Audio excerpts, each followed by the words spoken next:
안녕하세요. 음악이 영화를 만났을 때 진행의 JR입니다. 우리나라의 이 설화나 전설을 보면 가장 많이 등장하는 생물은 단연 용입니다.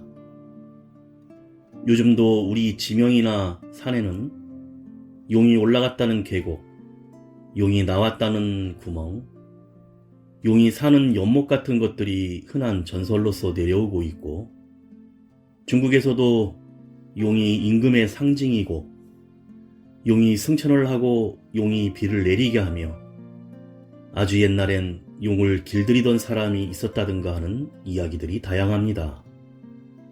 그 영향 때문인지 용과 관련된 고대 전설이 한국화되어 많이 남아있는데, 고구려 주몽의 아버지 해모수가 5마리 용이 이끄는 술에 오룡거를 타고 다녔다던가, 삼국유사에는 용 2마리가 배를 받치고 바다를 잘 건너갔다는 이야기나, 의상 설화의 의상을 사랑한 선묘라는 여자가 용으로 변해 바다를 건너가게 해주었다는 이야기도 있습니다. 용의 색깔은 좌청용 우베코라는 말처럼 푸른 용 그림이 많지만, 실제 설화엔 백룡이나 흑룡이 많은데, 바다에서 발생하는 용오름이란 회오리 바람을 보고 용이라고 생각해서라고 합니다. 고려사에는 왕건의 할머니인 원창 왕후가 용왕의 딸, 즉 용유라는 전설이 있어서 왕건의 후손은 몸에 비늘이 나 있고, 고려 우왕이 죽을 때 자신이 왕건의 정통 후손이라는 증표로 몸의 용비늘을 보여주었다는 전설이 조선시대 어우야담, 송화잡설 등에 기록되어 있답니다. 그리고 조선 초기에 고려 왕씨를 다 죽인다고 했던 일로 용손이 대대로 현대까지 정체를 숨기고 살고 있는데, 갑자기 배가 출몰하는 사고가 생기면 어쩔 수 없이 사람들을 구하는 능력을 발휘하는데, 용의 후손이 자신의 정체를 숨기고 잠수사나 수영선수로 살고 있다는 재미있는 이야기도 믿거나 말거나 썰로 전해진다고 합니다.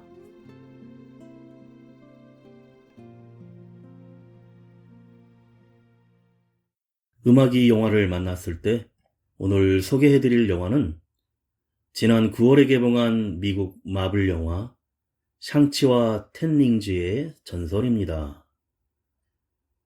초인적인 능력을 가진 10개의 링의 힘으로 천년 동안 어둠의 세상을 지배해온 외누는 아들 상치를 어려서부터 암살자로 훈련시키지만 이를 거부하고 평범한 삶을 선택합니다. 그러나 샹치는 목숨을 노리는 자들의 습격으로 더 이상 운명을 피할 수 없다는 것을 직감하고, 어머니가 남긴 가족의 비밀과 내면의 신비한 힘을 일깨우게 되는데, 벗어나고 싶은 과거이자 그 누구보다 두려운 아버지 외누를 마주해야 하는 상치는 선과 악의 갈림길에 서게 됩니다. 먼저 가수 바비 킴이 부르는 사랑 그놈 듣고 영화 이야기 시작합니다.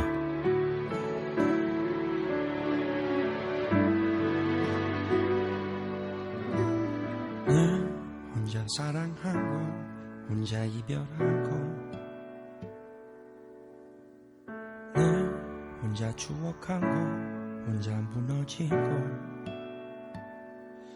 사랑이란 놈, 그놈 앞에서 언제나 나는 빈털터릴 뿐. 늘 혼자 외면하고 혼자 후회하고, 늘 휘청거리면서 아닌 척을 하고, 사랑이란 놈, 그놈 앞에서 언제나 나는 웃음거릴 뿐. 사랑해,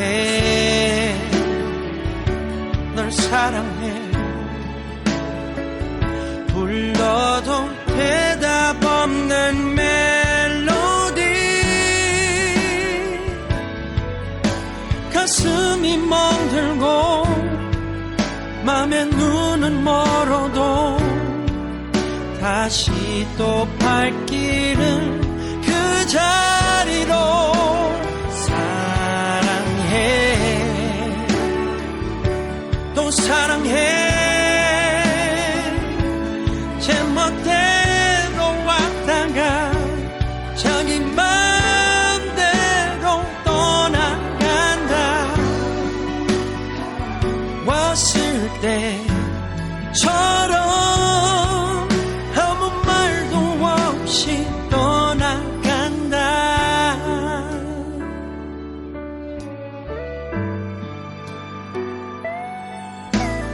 늘 기억 때문에 살고 추억에 울어도 늘 너를 잊었다고 거짓말을 해도 숨을 삼키는 마음을 삼키고 그저 웃으며 손을 흔든다.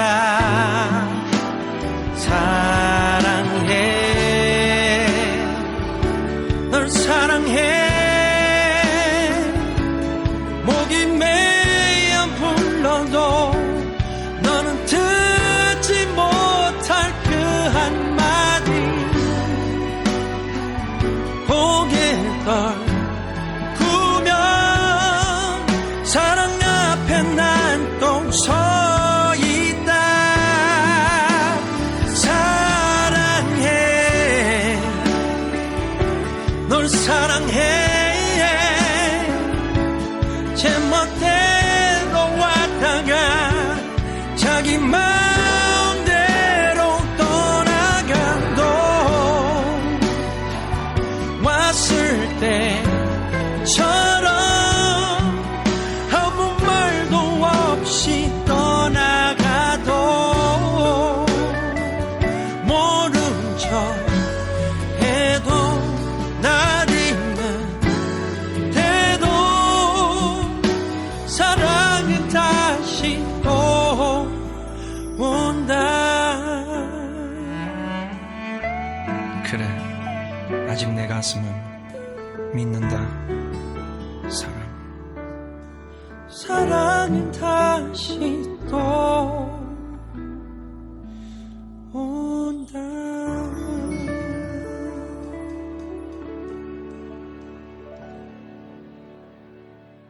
영화는 한 여인이 들려주는 이야기로 시작하는데 한 초원에 군대가 전열하여 있고 깃발엔 10개의 링 문양이 새겨져 있습니다. 그리고 성을 지키고 있던 군대들이 화살을 쏘자 수장인 외노가 팔목에 있는 텐 링지를 펼치고 홀로 돌격하여 텐 링지의 신비한 힘으로 성을 지키던 군대를 장악합니다. 외노는 이런 텐 링지의 힘으로 늙지 않고 살아왔으며 그들은 이후에도 비밀리에 정복 활동을 하여 역사를 바꾸어 놓고 있었습니다. 약 1000년이 지난 1996년 신들의 무술을 연마한다는 탈로라는 마을을 꾸준히 연구하던 외누는 그 위치를 대략 알아내고 부하 몇 명과 함께 차를 타고 탈로의 입구인 대나무 숲을 찾아갑니다. 그런데 대나무들이 움직이며 미로를 만들었고 일행들은 신속히 차를 움직여 달려가지만 결국 숲 밖 절벽으로 차가 떨어져 외누 혼자만 남게 됩니다. 외누는 가까스로 숲을 헤치고 돌아가는데 신성해 보이는 연못과 나무 옆에 서 있는 여인을 마주하게 됩니다.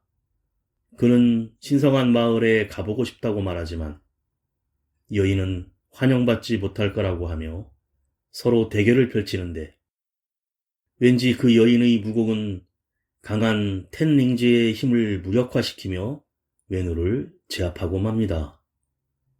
패배하여 연못에 처박힌 외누의 모습을 끝으로 여인은 이것이 너의 아버지와의 첫 만남이었다고 이야기를 마칩니다.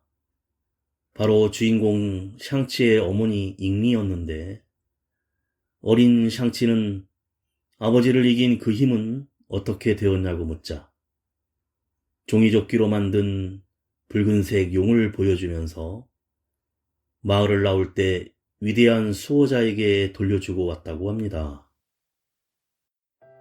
가수 윤미래가 부릅니다. 너의 얘기를 들어줄게.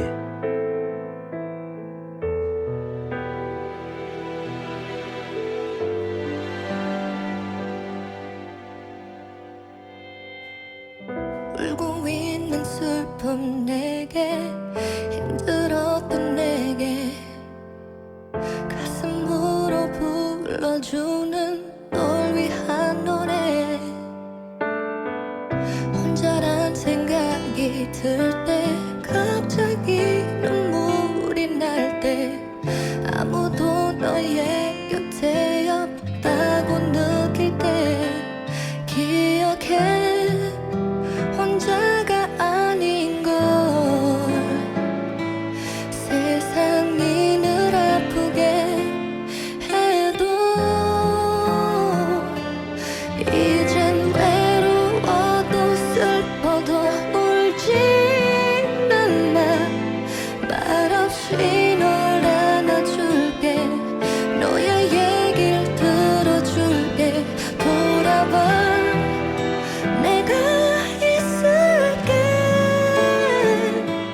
네가 흘린 눈물 모두 닦아줄게 너의 외로움도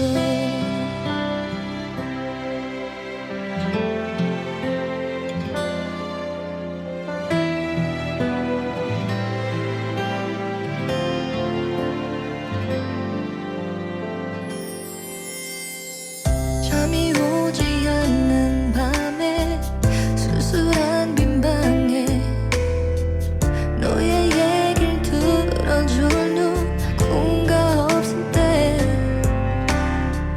쏟아지는 빗물처럼 힘든 일이 내게 올 때 피할 곳도 없이 흠뻑 너를 적실 때 기억해 혼자가 아닌 걸 세상이 늘 아프게 해도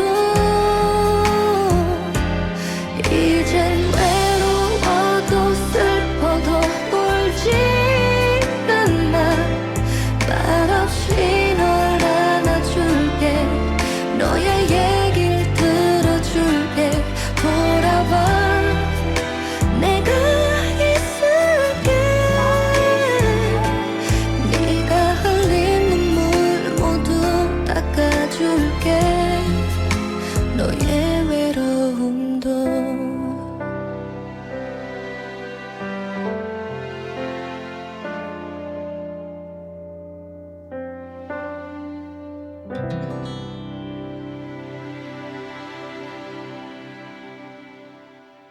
현재의 미국 샌프란시스코 알람 소리에 괴로워하며 깨어난 샹치는 침대 옆에 둔 엽서를 복잡한 표정으로 바라보는데 어릴 때 어머니가 접었던 용 그림이 그려진 엽서로 뒤엔 주소지만 적혀 있습니다. 아침 운동을 끝내고 호텔의 발레 파킹 부스로 출근을 하여 이름이 션으로 불리우며 중학교 때부터 여자친구인 KT와 함께 일하고 있습니다. 퇴근 후 두 사람은 변호사인 친구 부부를 만나는데 사계 국어를 할 줄 아는 샹치와 버클리 대학을 수석 졸업한 KT에게 제대로 능력을 드러낼 수 있는 일을 해보라고 합니다. 다음날 KT의 할머니는 너희 언제 결혼할 거냐고 묻자 샹치는 우리는 그냥 친구라며 출근길에 오릅니다.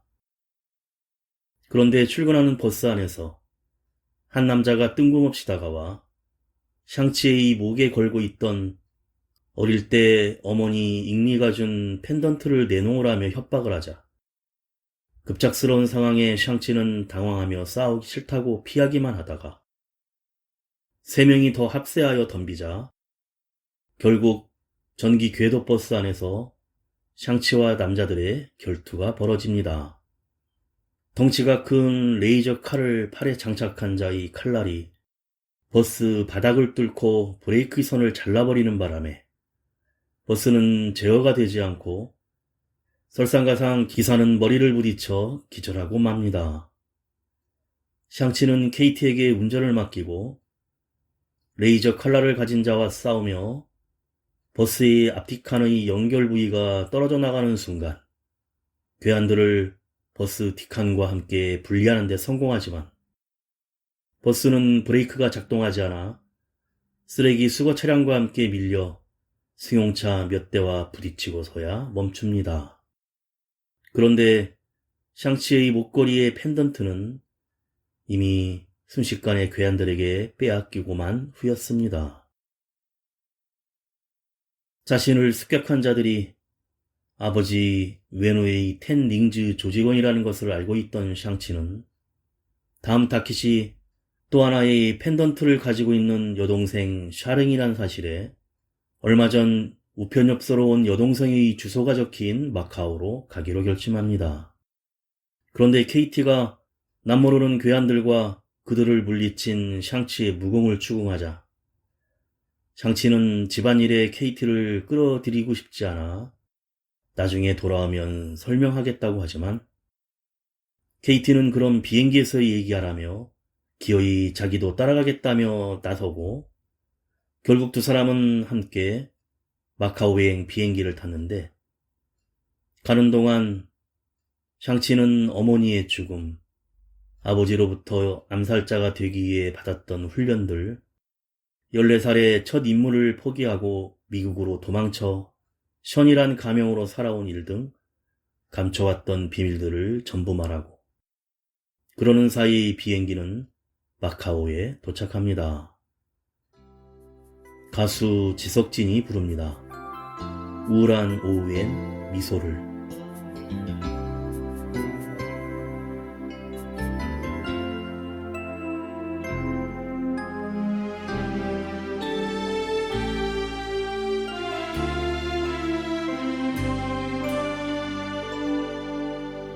맑은 햇살에 눈부시던 그 아침은 벌써 지나가 버리고 왠지 나도 모르는 허탈한 느낌 속에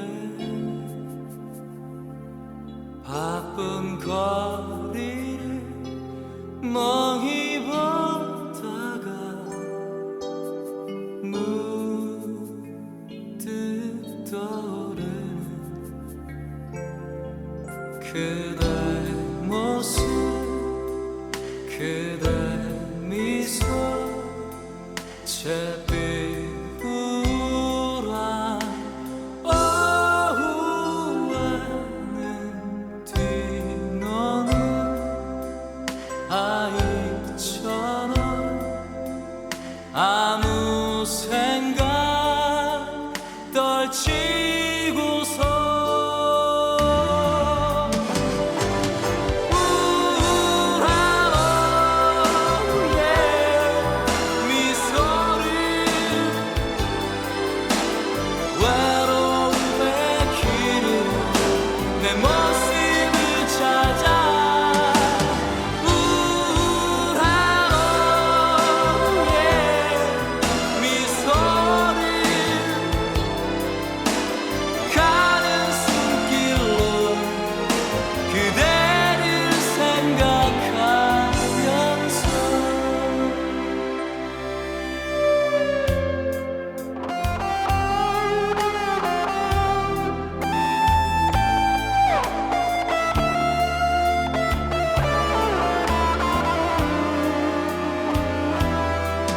그대 모습 그대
마카오의 주소지는 다크웹에 중계되어 판돈이 걸리는 불법 사설 격투장이었고, 진행자는 샹치가 버스에서의 결투를 인터넷으로 보고 사건의 장본인이라는 것을 알고 있었으며, 여동생의 행방을 알려면 링에 올라 싸워야 한다는 조건을 걸자 할 수 없이 샹치는 버스보이라는 별명으로 메인 무대에 서게 됩니다. 그런데 상대는 바로 여동생 수 샤링이었고, 다짜고짜 샹치에게 맹공을 퍼붓자 샹치는 상대가 여동생인지라 제대로 반격도 못하고 샤링은 하이킥 한 방으로 기절시켜버립니다. 그러면서 자기를 버리고 떠난 오빠 샹치를 비난을 합니다. 사실 아버지 웨누는 여자에게는 무술을 가르치지 않았는데, 샤링은 몰래 텐링즈의 단원들을 보며 어깨너머로 무술을 익혔고, 유일한 위안이었던 오빠 샹치가 첫 임무를 떠나며 3일 후에 돌아오겠다고 약속했지만 6년이 지나도록 돌아오지 않자 포기하고 자신도 텐링즈를 탈출, 독립해 격투장을 운영하고 있었던 것입니다.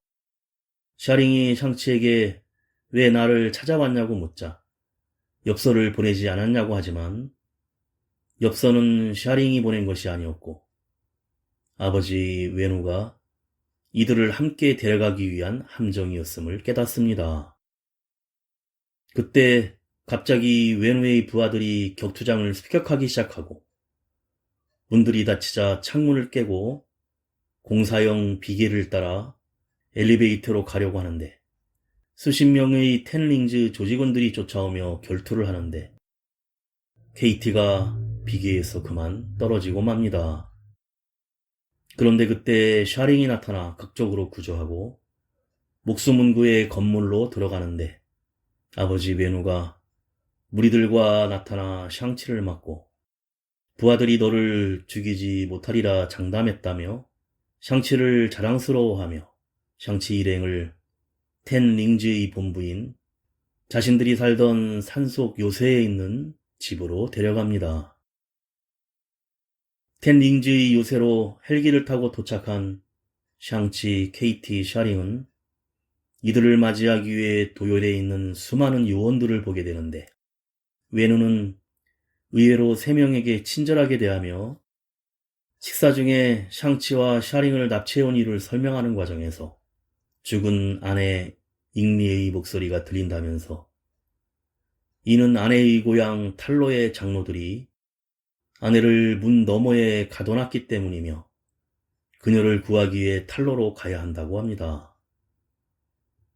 그리고 남매가 차고 있던 펜던트를 벽의 동상 용의 눈에 박아넣자 갑자기 물들이 쏟아지며 홀로그램처럼 탈로로 가는 길을 보여줍니다.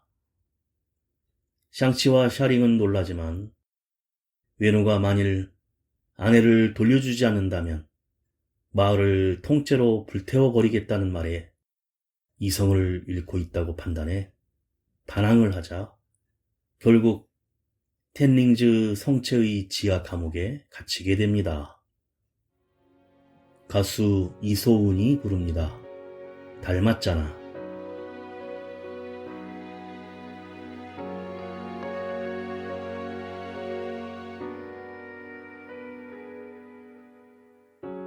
꿈속에서 네 손을 잡는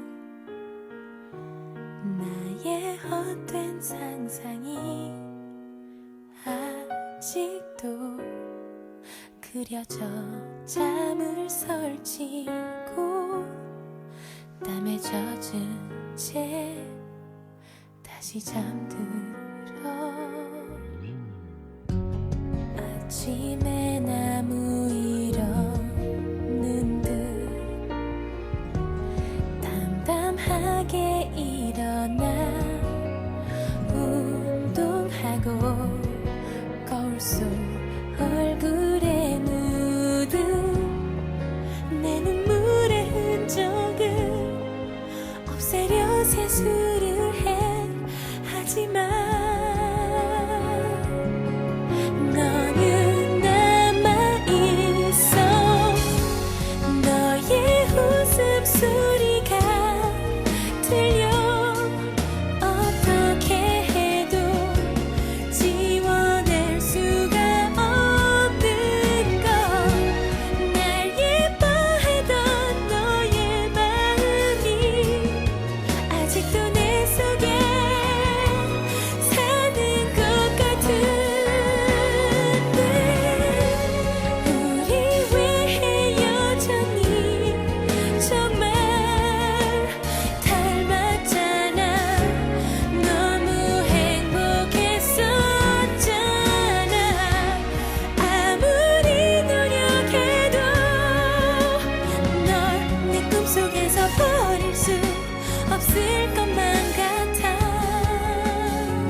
샹치 일행은 지하 감옥에서 트레버 슬래터리를 만나게 되는데 텐링지에 납치된 후 처형될 뻔했으나 배우인 본업을 살려 세익스피어 연기로 부하들을 즐겁게 해준 덕분에 광대로 남아 있었습니다. 트레버에게는 모리스라는 이름의 날개가 달린 얼굴 없는 애완동물이 같이 있었는데 놀랍게도 이 동물은 탈로에서 엄마 잉리와 함께 있었던 생물로 탈로로 가는 미로의 길을 안내해 주겠다고 합니다. 비밀 통로로 탈옥한 일행은 차를 훔쳐 동물 모리스의 안내에 따라 대나무 숲의 미로를 통과해 폭포를 지나 목적지인 탈로 마을에 들어서게 됩니다. 폭포를 통과하자 포털이 열리고 거기엔 주작, 구미호, 기린, 모리스의 동족인 혼돈, 중국풍 사자 같은 상상의 동물들이 돌아다니는 어머니의 고향 마을이 펼쳐집니다. 그런데 탈로의 주민들은 이미 진을 치고 샹치 일행을 경계하지만 이모인 잉난이 나타나 이들을 반갑게 맞아주며 탈로의 전설에 대해 이야기해줍니다. 먼옛날 탈로에서는 어둠의 드웰러라는 종족이 등장해 사람들의 혼을 빼앗아갔고 탈로의 사람들이 맞서 싸웠지만 역부족이었는데 위대한 수호자 용이 인간들을 도와 그들을 물리쳐서 문 너머에 봉인하는 데 성공합니다. 잉나는 웨누에게 아내 잉리의 목소리가 들리는 것은 어둠의 드웰러가 속임수로 텐링지를 끼고 있는 웨누를 끌어들여 문을 부수는 데 이용하려는 것이라고 합니다. 아버지 웨누가 며칠 후면 탈로에 도착하기에 샹치와 케이티, 샤링은 탈로의 용의 비늘로 만든 무기를 익히면서 훈련을 합니다. 그리고 샹치는 케이티에게 어머니의 죽음에 대해 고백하는데 잉리를 죽인 자들은 과거 웨누의 탱링지에 의해서 큰 피해를 입은 갱들이었고 웨누가 생필품을 사러 간 사이에 잉리를 해쳤으며 어린 샹치는 이 모든 모습을 두 눈으로 지켜보며 큰 충격을 받게 됩니다. 웨누는 집에 돌아온 후 이 광경을 보고 분노했고 잉리를 만나 영생을 포기하며 빼놓았던 텐링지를 다시 끼고 샹치를 데리고 다니며 갱들의 얼굴을 일일이 확인하면서 웨누가 잔인하게 갱들을 텐링으로 살해하는 모습을 가까이서 목격합니다. 그리고 샹치는 혹독한 훈련으로 이어지며 14살이 되어 어머니를 죽였던 갱 보스를 죽이기 위해 헬기를 타고 떠나게 됩니다. 샹치는 어머니가 죽은 건 결국 아버지가 원인이고 아버지의 말대로 피의 대가는 피로 치러야 한다며 자신을 훈련시킨 목적을 이룰 것이라는 말과 함께 아버지와 맞설 것을 다짐합니다. 가수 홍대광이 부릅니다. 눈부신 기억.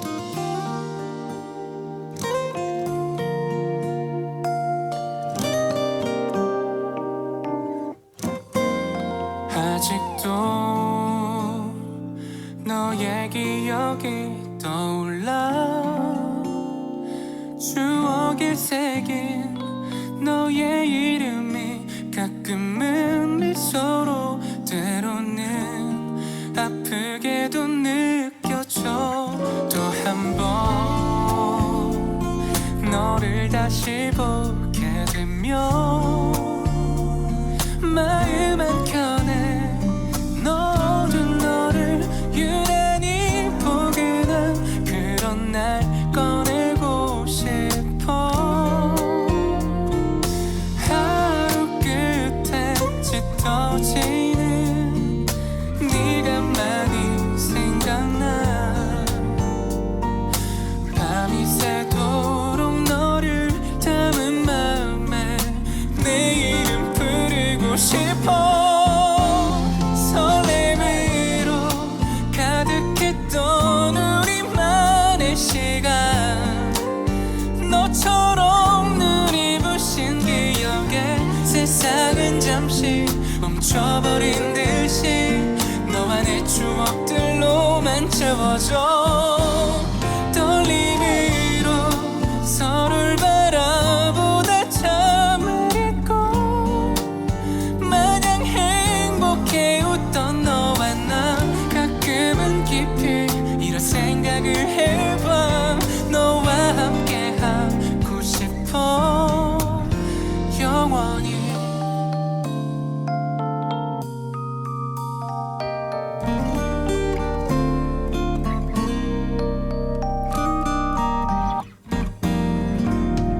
사랑한다 그 한마디 더해주지 못해서 밤이 새도록 그리워한 만큼 그 말 꼭 전하고 싶어. 설렘으로 가득했던 우리만의 시간, 너처럼 눈이 부신 기억에 세상은 잠시 멈춰버린 듯이 너와 내 추억들로만 채워져. 너의 마음은 어떨까? 매일 나를 생각할까? 여전히 마음으로 눈빛만으로 느끼던 날들, 너와의 눈이 부신 기억에 세상은 잠시 멈춰버린 듯이 그때의 행복으로만 채워져. 처음으로 서로 불러주던 그 노래가 여전히 들려오는 거리에 오늘도 멈춰 내게 약속을 했어. 언제까지나 내 곁에 있을게.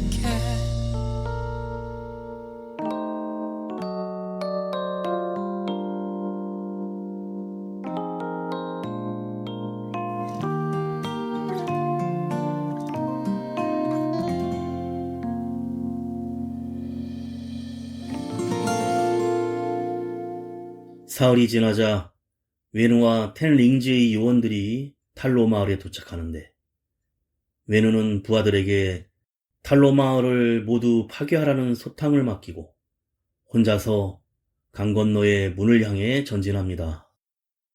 이에 쫓아간 샹치가 중간에 막아서며 결투가 벌어지는데, 그러나 외누를 설득하지도 물리치지도 못하고 어머니가 돌아온다 한들 지금 당신을 보고 좋아하겠냐는 말에 분노한 외누의 강력한 에너지를 직격으로 맞아 강물 속으로 가라앉아 버립니다. 외누가 문 앞에 도착하자 또다시 아내 잉리의 목소리가 유혹을 하고 기어코 텐링지의 힘을 이용해 문을 부수기 시작하는데, 문에 틈이 생기자 어둠의 드웰러의 수하들이 빠져나와 탈로 마을의 주민들과 텐닝즈 요원들도 구분 없이 공격해 영혼을 빨아서 빼앗기 시작합니다. 괴물체들의 공격에 놀란 텐닝즈 요원들은 잉난이 연합전선을 제안하자 탈로의 용의 비늘로 만든 무기만이 괴물을 죽일 수 있는 모습을 보고 협력하며 싸우기 시작합니다. 한편 강바닥으로 가라앉고 있던 샹치는 어머니가 과거의 한 말을 떠올리고 호수 밑에서 잠자고 있던 위대한 수호자 용과 함께 튀어나와 문을 텐링지로 공격하고 있던 외누를 습격하는데, 이모인 잉난이 가르쳐준 어머니의 무술로 과거에 그랬듯이 공격하는 외누의 텐링지를 부드럽게 잡아 휘둘리며 결국엔 링 10개를 전부 빼앗아 버립니다. 하지만 샹치는 자신은 아버지와 같은 사람이 되지 않겠다며 링을 모두 바닥에 내던지고 문 너머에 아내가 있다고 끝까지 포기하지 않는 외누를 붙잡고 저도 그랬으면 좋겠지만 지금 우리 가족엔 아버지가 필요하다고 하자. 그 순간 파괴된 문을 부수며 어둠에 드웰러가 나타나 눈앞의 샹치를 덮치자 재빨리 팔찌를 회수한 외누가 막아내고 대신해서 드웰러에게 먹히며 샹치를 바라보고는 링들을 팔뚝에 전해준 후 영혼이 빨려져 사망하고 맙니다. 이어서 드웰러는 탈로 마을로 날아가 주민들을 공격하기 시작하고 샹치와 샤링은 수호자 용의 등에 올라타 드웰러를 쫓아가 막아내지만 많은 마을 주민들의 영혼들이 뺏겨져 드웰러는 파워가 상승되고 강해져서 오히려 수호자 용의 영혼을 빨아먹으려고 합니다. 이때 탈로 마을에 온 후 계속해서 활쏘기를 수련하던 케이티가 용의 비늘로 만든 화살을 날려 드웰러의 목덜미를 꿰뚫고 영혼이 먹히기 직전이던 수호자 용을 구하고 샹치는 텐링즈를 드웰러의 몸속에 박아놓고 텐링즈를 분산시켜 드웰러를 산산조각내어 처치하고 맙니다. 가수 태연이 부릅니다. 그리고 하나. 쉽게 상처받고 쉽게 눈물 나고 쉽게 아프던 날 기억하나요? 지금도 그래요. 여전히 같아요. 이런 날 보면 어떨까요? 쉽게 돌아서도 쉽게 멀어져도 쉽게 잊지 못할 그댈 알아요. 여전히 이런 날 아직도 이런 나를 본다면 바보라 하겠죠. 원하고 원해요. 그리고 하나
이렇게 모든 결투가 끝나고 살아남은 탈로 주민들과 텐링즈 요원들은 전사자들을 위한 장례의식을 치르는데 샹치와 샤링은 자신들 걱정은 말라며 어머니와 아버지를 등불이 실린 작은 배를 강물에 띄워 영혼을 떠나보냅니다.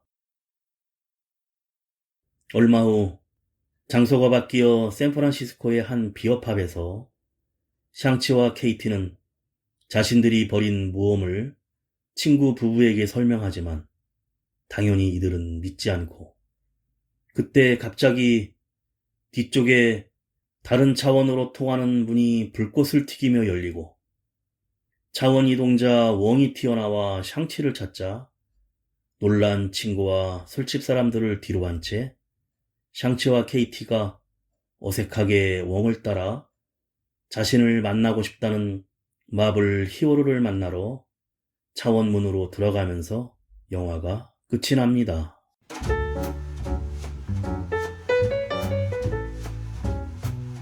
영화 샹치는 아이언맨이 시작이라고 볼 수 있는데요. 아이언맨 토니 스타크를 납치해서 무기 개발을 강요했던 테러리스트가 텐링즈이고 아이언맨 3에서도 텐링즈가 가짜 만다린과 함께 등장합니다. 그런데 영화는 중국에서 개봉 금지가 되었는데 아마 그 이유는 배우 양조위가 한때 홍콩 시위에서 홍콩을 지지한 배우였고 이로 인해 중국 정부는 왕조위의 자국 내 활동을 금지시켰습니다. 또 영화의 고대 요새에서 텐링즈에게 탄압받는 병사들의 모습이 소수민족을 탄압하는 위구르 문제를 연상시킨다고 트집을 잡아 금지시켰다고 합니다. 거기에다가 클로이 자오 감독은 베이징 출신이지만 어릴 때 미국으로 건너왔고 미국을 중심으로 활동하며 한 인터뷰에서 중국은 도처에 거짓말이 널려있는 곳이다는 말을 해 중국의 심기를 크게 건드렸었는데 이러한 복잡한 이유로 영화 이터널스 또한 개봉 금지가 되었다고 합니다. 음악이 영화를 만났을 때 오늘 소개해드린 미국 마블 영화 샹치와 텐링즈의 전설이었는데요. 영화는 전반적으로 연출과 액션도 평범하고 너무 많은 서사 이야기를 초반부터 내레이션으로 설명하지만 감정적인 공감이 좀 어려웠고 집중을 못하게 합니다. 게다가 주인공 샹치를 맡은 시무 리우는 연기를 못한 것은 아니지만 외모나 풍기는 느낌이 샹치와 어울리지 않는 평범한 캐릭터로만 느껴집니다. 케이티도 우피 골드버그 같은 느낌이었고 마지막 전투인 수어 신용과 어둠의 존재와의 싸움은 긴장감이 없이 영화 디워 이하의 수준으로 생각됩니다. 다만 유일하게 빛나는 존재는 양조위였는데요. 그는 빌런이지만 사실상 주인공으로서 연기력과 힘을 보여주면서 샹치보다 오히려 왕조위 웨누에게 몰입이 되었습니다. 마지막으로 허스키한 매력적인 목소리의 가수 더원 정순원이 부르는 겨울사랑 들으며 인사드립니다. 지금까지 JR이었습니다. 오늘도 인생을 영화처럼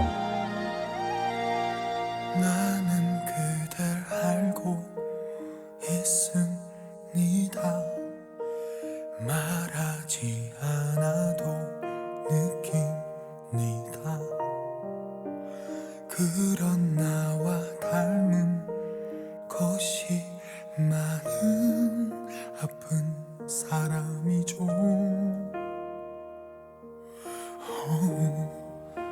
사랑 따윈 배워보지 못해 잘 알지 못할 걸 나는 알죠. 하지만 그대란 사람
지금